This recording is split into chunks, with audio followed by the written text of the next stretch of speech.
Bonjour à tous, aujourd'hui l'épisode 4 des Anneaux de pouvoir diffusé sur Amazon Prime.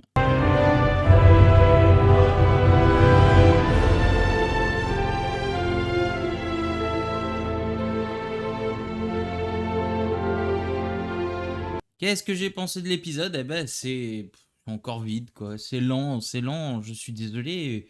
On est à 4 heures, 4 heures de série, toujours rien, toujours rien. On a certes deux, trois révélations, un peu de name dropping par-ci par-là, mais franchement, il n'y a pas de quoi casser trois pattes à un canard. Et j'ai jamais vu une série démarrer aussi lentement. Jamais. Je veux dire, si on doit en comparer à d'autres séries qui sont en ce moment, je dirais que, bon, ben, je vais pas le comparer à She-Hulk parce qu'on n'avait pas les mêmes attentes. Je veux dire, tout le monde était hypé par voir une série Le Seigneur des Anneaux, les Anneaux de pouvoir et tout ça. Tout le monde était hypé, on aurait voulu avoir que ça commence fort dès le début. Et non, là, ben, encore une fois, on suit les petites aventures de gauche à droite de Galadriel, de Arondir, Théo et sa mère, et de Elrond et d'Urin. Voilà. On suit encore leur petite, leur petite vie. Je comprends pas non plus pourquoi on a l'impression qu'ils veulent pas aller à la bataille tout de suite. Et faut pas oublier qu'on est au quatrième épisode, ce qui signifie qu'on est à la moitié de la série. On est à la moitié de la série, toujours rien. C'est un problème. Parce que tu me fasses deux épisodes, tranquille, on pose les bases, allez, je te l'accorde. Mais après, que arrivé en moitié de saison, il n'y ait toujours rien, ce n'est pas normal. J'ai l'impression qu'on se fout de notre gueule parce que qu'est-ce qui va se passer? C'est qu'en fait, allez, on va peut-être avoir une bataille là avec les orques et tous ceux là des elfes là, enfin de l'elfe Arondir et des humains. On va peut-être avoir une bagarre là, mais sinon, je sens gros comme une maison qu'on va se taper un vieux cliffhanger de fin de saison où ils vont arriver, où Galadriel, je suis sûr, elle va mettre 4 épisodes à arriver en Terre du Milieu. Hein. C'est sûr et certain. Et ce qui va se passer, c'est que la saison 2, elle va sortir que dans un an. Et qu'est-ce qu'on va retenir de la saison 1? The Bee. On va retenir rien du tout. Et pour moi, c'est problématique.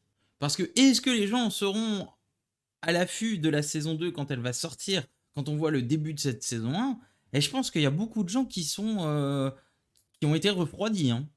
Et alors ceux qui disent faut pas comparer tout ça, mais comparer à ce que nous propose euh, House of the Dragon, je suis désolé, mais on est à des années-lumière. On est à des années-lumière. On dit qu'il faut pas comparer, mais si les deux se placent à ce moment-là de l'année, c'est qu'ils se mettent en concurrence eux-mêmes, que ce soit OCS, que ce soit Amazon Prime. C'est qu'Amazon Prime, je sais plus lequel des deux a été annoncé en premier, mais le second, quand il s'est positionné sur la même fenêtre de sortie, c'est qu'il voulait être en concurrence. C'était pour montrer les gros bras. Et pour l'instant, je suis désolé, mais le combat, il est gagné par House of the Dragon et OCS.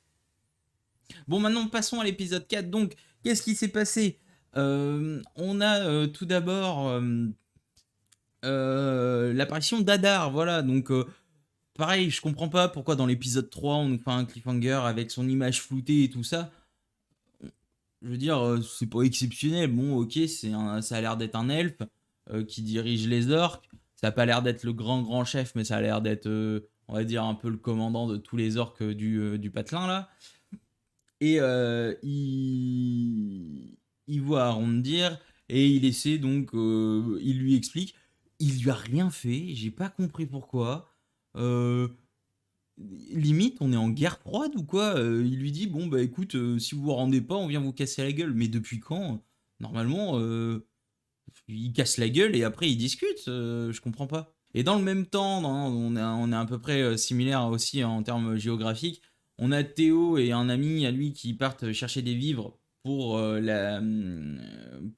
tous ceux qui sont réfugiés. Il est abandonné par son collègue quand il voit que la nuit tombe, enfin qu'un nuage arrive et que les orques vont pouvoir sortir parce que les orques brûlent au soleil comme les vampires.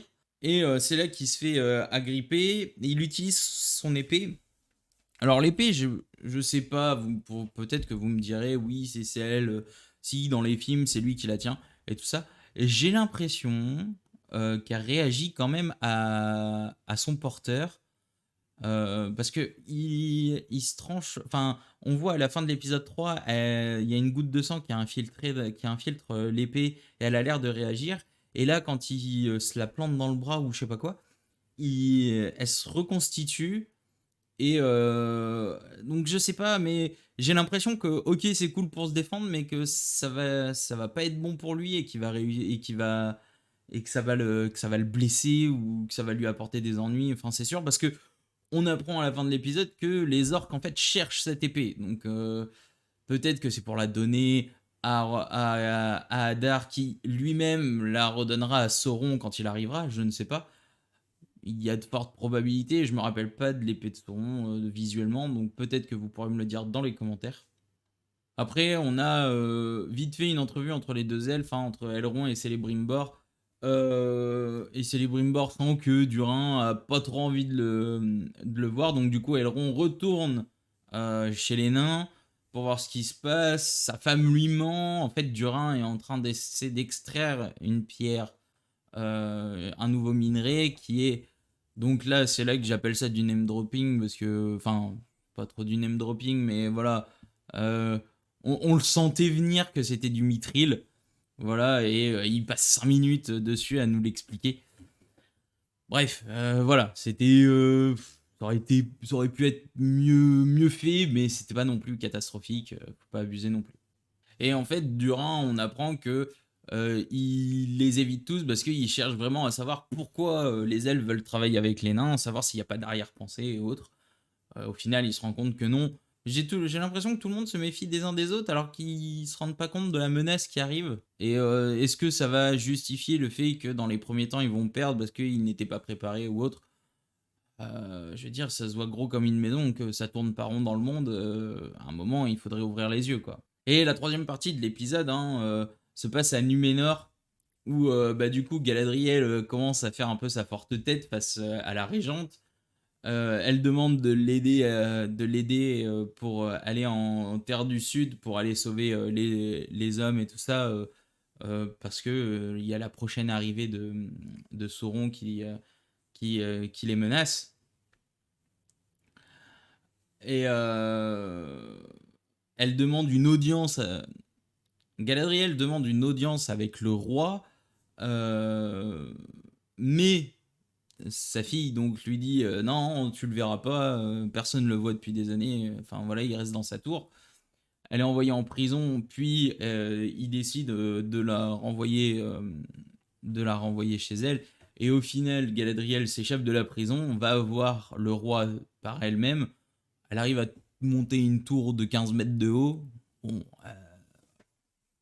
à main nue. Très bonne, elle escalade très bien, hein, Galadriel. Mais du coup, elle se rend compte que le vieux, c'est un vieux papy croulant, qu'il est complètement déphasé avec tout ce qui se passe autour de lui. Et la fille l'attendait parce qu'elle se doutait bien qu'après le raffut qu'elle avait mis dans les prisons, qu'elle allait se rendre ici. Et elle lui explique que la venue de Galadriel pourrait provoquer la chute de Numénor. De ce fait, elle décide de la renvoyer chez elle, mais par un plot twist qui se voyait mais à des années-lumière. Elle revient sur sa décision et décide d'accompagner Galadriel en Terre du Sud afin d'aller sauver les hommes. Et c'est là que tout le monde se propose pour les aider et les protéger. Bref, en soi, on n'a pas eu de grandes révélations finalement. On a eu le mithril qui arrive dans la... Voilà, le nouveau minerai. Vite fait, le vieux qui parle à Théo à un moment lui dit oui, là, Sauron il arrive bientôt.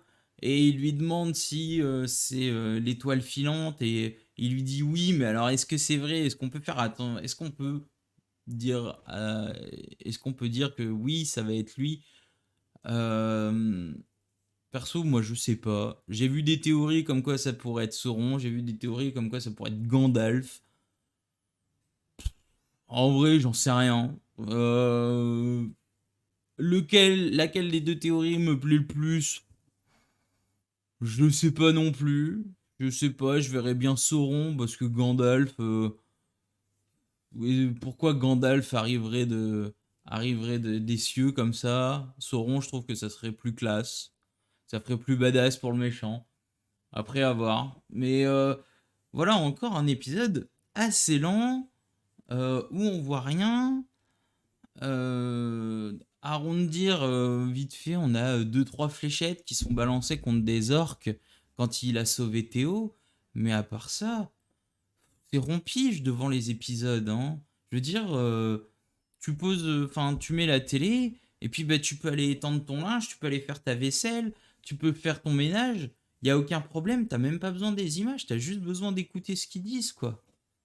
Et parce que je suis désolé, mais encore une fois, ceux qui disent oui, c'est beau, bah ouais, c'est beau, bah c'est bien, mais si je te fais un joli gâteau d'extérieur, mais qu'à l'intérieur c'est de la merde, bah gars, tu le mangeras pas. Et c'est exactement ce qui se passe aujourd'hui avec cette série-là. C'est que oui, visuellement c'est joli, mais le contenu laisse vraiment à désirer.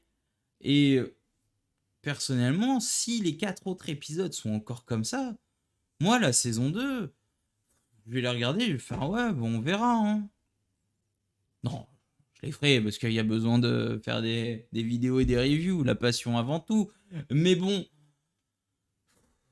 ça devient lassant, ça devient lassant. Tout le monde attendait cette série et au final, j'ai l'impression, à part les fanatiques, et je peux comprendre, hein, je peux comprendre totalement que les fanatiques ils soient là, ouais, c'est trop bien, regardez, lui il porte la même bague que lui dans le film.